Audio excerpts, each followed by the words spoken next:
வணக்கம் செல்னா. எதிர்க்கட்சித் தலைவர் எடப்பாடி பழனிசாமி வைத்த குற்றச்சாட்டுகளுக்கு தற்பொழுது நீர்வளத்துறை அமைச்சர் அவர்கள் பதிலடி கொடுத்திருக்கிறார். இது குறித்தான முழு விவரங்களையும் பகிர்ந்துக்கோங்க.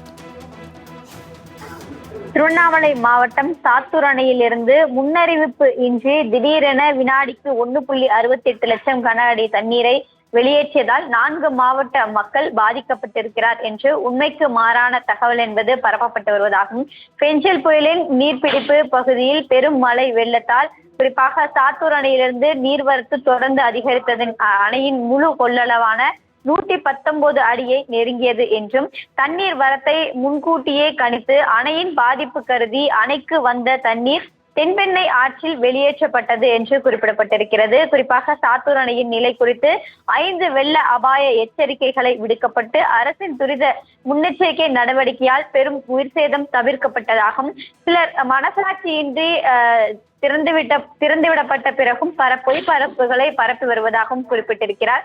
குறிப்பாக சாத்தூர் அணையில் நீர்பிறப்பு பற்றி பொய்யான தகவலை பரப்பி வரக்கூடிய சிலர் அரசியல் ஆதாயம் தேட முயற்சிப்பதாகவும், வெள்ளப்பெருக்கு ஏற்பட்டால் கடைபிடிக்க வேண்டிய நடவடிக்கைகள் பற்றியும், அதே போல சாத்தூர் அணையின் வெள்ளப்பெருக்கு விதிகள் மற்றும் ஒழுங்குமுறை விதிகளில் தெளிவாக குறிப்பிடப்பட்டிருக்கிறது என்றும் குறிப்பிட்டிருக்கிறார். அந்த விதிகளில் 2வது பிரிவில் சாத்தூர் நீர்த்தேக்க திட்டங்களில் வெள்ள அபாயம் ஏற்படும் பொழுது கடைபிடிக்க வேண்டிய நிலையான உத்தரவுகளை வெளியிடப்பட்டிருப்பதாகவும், இதன்படி தொடர்ந்து முன்கூட்டியே கணித்து 5 வெள்ள அபாய எச்சரிக்கைகள் என்பது விடுக்கப்பட்டிருப்பதாகவும், நீர் வெளியேற்றும் பொழுது கரைகளில் உள்ள கிராம மக்கள் அனைவருக்குமே இது தொடர்பான அபாய எச்சரிக்கை என்பது வெளியிடப்பட்ட பிறகுதான் ஆற்றின் அளவு கருதி தண்ணீரை வெளியேற்றி ஏற்பாடு செய்யப்பட்டதாகவும் அமைச்சர் துரைமுருகன் குறிப்பிட்டிருக்கிறார். தொடர்ச்சியாக பொய்யான பிரச்சாரங்களை பரப்பி வரக்கூடியவர்களும் அரசியல் ஆதாயம் தேடுபவர்களுக்கும் இந்த கண்டன அறிக்கை என்பது வெளியிடப்பட்டிருக்கிறது.